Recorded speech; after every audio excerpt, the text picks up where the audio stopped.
agora, ele pega os seus 12 discípulos, futuramente 11 apóstolos, tirando a vida de Judas. A Bíblia diz que agora Jesus ele entra numa cidade chamada Cafarnaum para poder pregar a palavra. E a Bíblia diz que Jesus agora ele está andando em Cafarnaum, quando Jesus se depara com alguns líderes religiosos judeus, talvez escribas, talvez sacerdotes, talvez dirigentes da sinagoga, como Jairo também foi. Quando você vê a mulher que havia 12 anos que estava padecendo de um fluxo de sangue, em Lucas capítulo de número 8, versículo 43 em diante. Agora a Bíblia diz que Jesus ele encontra alguns líderes religiosos, mas sabemos nós, irmãos, que a maioria dos encontros de Jesus com os líderes religiosos eram encontros desagradáveis. Era um encontro aonde os fariseus, aonde os escribas, os saduceus, aonde as pessoas que eram dirigentes da sinagoga, pessoas que estavam encarregadas da obra do Senhor dentro do templo, todas as vezes que eles vinham falar com Jesus, eles não vinham conversar com Jesus de uma maneira sadia, de uma maneira gostosa, de trocar uma ideia, ou talvez um diálogo. Eles sempre vinham com Jesus com uma acusação. Eles sempre chegavam diante de Jesus e apontavam o dedo para Jesus e ficavam lançando blasfêmias e calúnias contra Jesus. Um certo dia, eles viram Jesus expulsar o demônio, e os fariseus, que conheciam a Bíblia de ponta a ponta, o Velho Testamento, ou a Torá, que assim se diz melhor, eles olharam um dia para Jesus e falaram assim: esse homem, ele expulsa esses demônios aí, em nome de Beelzebul, o chefe, o maior dos demônios. E Jesus dá uma olhada para a cara deles e fala bem assim para eles: ei, não tem como um demônio expulsar o demônio, porque o reino dividido não prospera. Quando Jesus falou essa palavra, irmão, ali, eu começo a entender algo muito interessante dentro da igreja. O que Jesus disse para os fariseus, eu também trago hoje para a realidade dentro da igreja. Um reino dividido não prospera. Você quer ver uma igreja, irmãos, que fica escassa do poder de Deus? Você quer ver uma igreja que fica escassa de ver pessoas sendo curadas, pessoas sendo libertadas, pessoas sentindo a graça e o poder de Deus, pessoas recebendo sortes e bênçãos por aí? É uma igreja que está dividida, irmãos. E como que se divide uma igreja? Como que pode o ser humano causar uma divisão dentro da igreja? É simples. Eu vou levar isso em uma palavra só, porque eu não vou pregar sobre isso. Eu quero pregar sobre aquilo que eu li hoje. Quando Jesus disse: um novo mandamento eu vos deixo, amar o Senhor teu Deus acima de todas as coisas, e também amar o próximo como a ti mesmo. Sabemos que Jesus agora, ele está vendo que o ser humano na face dessa terra, ele não conseguia cumprir os 10 mandamentos que Deus tinha dado para Moisés no Monte Sinai. O homem, ele conseguia cumprir 8, 9 e falhava em um. O homem conseguia cumprir alguns e falhava em outro. A lei era uma forma que o homem não conseguia se adequar e se adaptar à lei que Deus tinha dado para Moisés. Por isso que hoje não vivemos mais na época da lei, e sim na época da graça de Cristo. Porque na época da lei, a minha Bíblia fala que era olho por olho e dente por dente. Escreveu no meu, pau comeu. Na época da lei era assim que funcionava. O homem não vai pagar alto, vai pagar um preço muito alto por isso. E Jesus agora está vendo que o ser humano, ele não consegue cumprir a lei. O ser humano, ele conseguia em uma parte, mas falhava em outro, e ficava esse impasse. E nesse impasse, o ser humano ia aumentando o pecado dele a cada dia mais. E a Bíblia diz que para a expiação do pecado era necessário cordeiros, cabritos, ovelhas, pombinhas e rolinhas, para poder levar até o sacerdote do templo, para ele poder fazer o sacrifício da expiação do pecado do povo. E agora Deus está olhando lá de cima do céu, está vendo que a humanidade está corrompida, que o pecado está prevalecendo na face da terra. Agora Deus tem uma ideia: se continuar matando cabrito, cordeiro, matando rolinho e pombinho, vai chegar uma hora que não vai ter animal suficiente na terra para poder fazer o sacrifício de expiação do pecado do ser humano. A única forma agora é eu fazer de uma maneira que eu nunca fiz, e é eu agir de uma maneira que eu nunca agi. Eu vou mandar o meu filho em forma de um cordeiro vivo que desceu do céu, e através do meu filho ele vai levar o pecado da humanidade na cruz do Calvário, ou lá no Gólgota, pela expiação do pecado da humanidade. Eu vou acabar com a lei agora e vou entrar com uma era nova, uma nova aliança, com a aliança da graça. A Bíblia diz que agora Deus manda o teu filho unigênito, porque Ele amou a humanidade de uma tal maneira, meu irmão. Quando você pega a palavra tal, é algo que você não consegue imaginar. Quando você pega a palavra tal, quando eu ouço a palavra tal na Bíblia, se não me falha a memória, Deus está mandando muita informação para mim, e eu estou tentando encaixar uma com a outra. A Bíblia diz agora que Deus, em João capítulo 3, versículo 16, Ele amou o mundo de tal maneira que deu o teu filho unigênito para todo aquele que ele obedeça, mas tenha a vida eterna. A outra vez na Bíblia eu escuto e leio a palavra tal. É quando Deus fala através agora do meu servo, pelo nome de Malaquias, um profeta que estava no Velho Testamento. Agora Deus fala para Malaquias e fala: ei Malaquias, o meu povo está me roubando. Agora Malaquias dá uma olhada para a cara de Deus, e desculpe a expressão da palavra, que eu vou descer no altar para transmitir essa palavra. Malaquias olha com a maior cara de pau. Malaquias olha com a maior cara lavada para Deus e fala: o teu povo está te roubando. O povo está roubando no quê? O povo está me roubando nos dízimos e nas ofertas alçadas. Agora Malaquias achava que Deus não estava vendo o que o povo de Israel estava fazendo dentro do templo do Senhor. Agora o Senhor diz: ei Malaquias, só que eu tenho uma solução para o problema do povo. Eu vou fingir que não vi vocês metendo a mão no caixa da igreja. Eu vou fingir que eu não vi vocês fazendo um caixa 2 na igreja.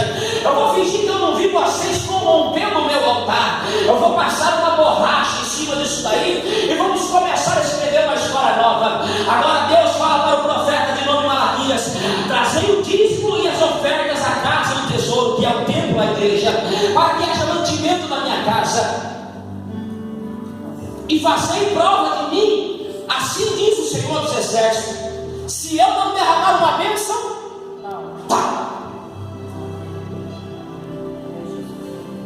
Quando Deus fala bênção tal, é uma bênção incalculável. Glória a Deus.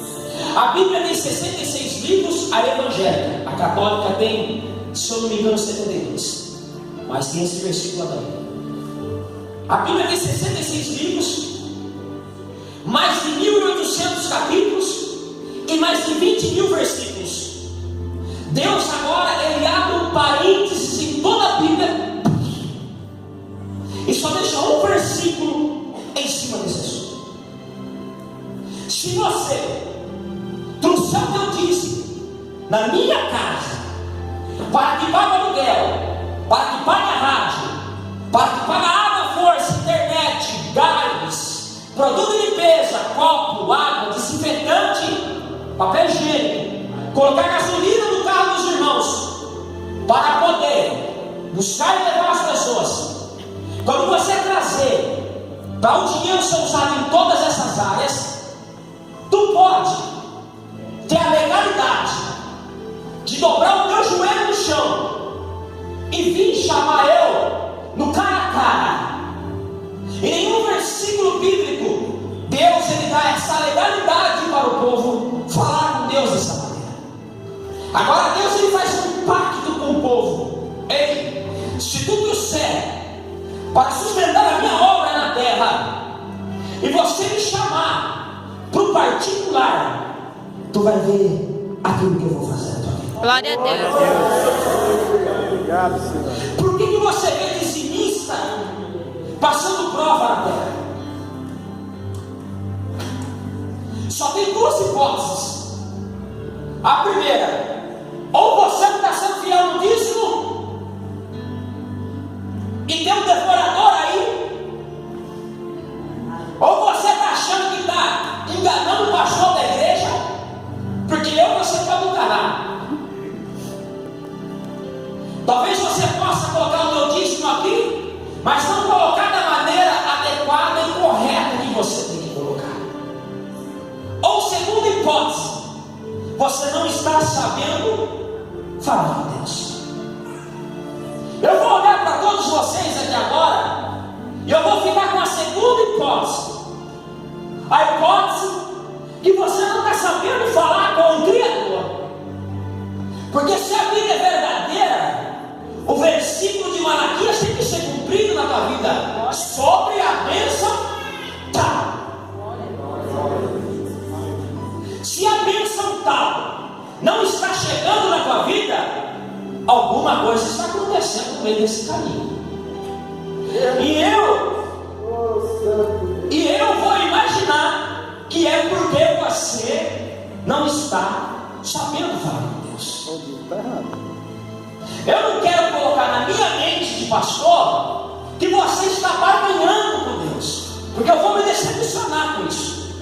Irmã Fátima, eu não quero colocar na minha mente de pastor que estão metendo a mão naquilo que é de Deus. Eu vou fingir que eu não estou sabendo disso, e eu vou ficar na segunda hipótese, que você não está sabendo falar com Deus. O saber falar com Deus, meu irmão, não é você ficar gritando dentro do teu quarto. O saber falar com Deus não é você fazer os vizinhos escutar a tua oração. Existem dois tipos de orações em dois tipos de lugares. A primeira oração de Jeremias 33:3: clama a mim e responder-te-ei, anunciar-te-ei coisas grandes que firme que não sabe. Essa oração tem que ser feita dentro do templo. Clamar no original, gritar em alta voz.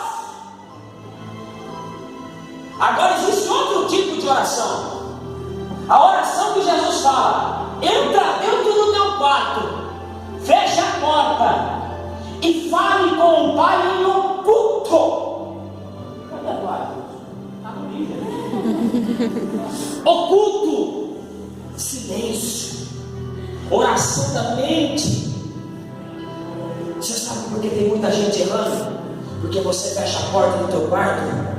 Deus, tira o meu marido das drogas. O diabo está sentado na cabeceira da cama. Como que é? Marido na droga? Peraí que eu vou lá visitar ele na biquinha agora. Deus, tira o meu filho da bebida. O diabo como que é, meu filho? Bebida? Zé Pilinga.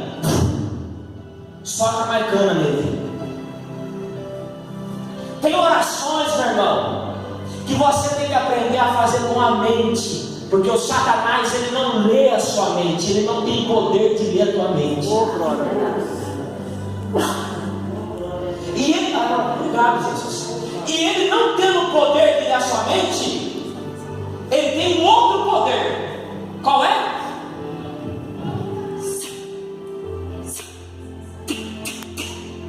Setas inflamadas. Você quer conhecer um crente que tem setas inflamadas na mente dele? É aquele crente que quando chega perto do marido ou da esposa e olha na cara e fala: você está traindo? Não, você está traindo. Deixa eu olhar seu celular. Não, não tem nada. Deixa eu olhar o celular. Está alguém mandando mensagem para você, você está me traindo. É uma pessoa que está faltando algo na vida dela.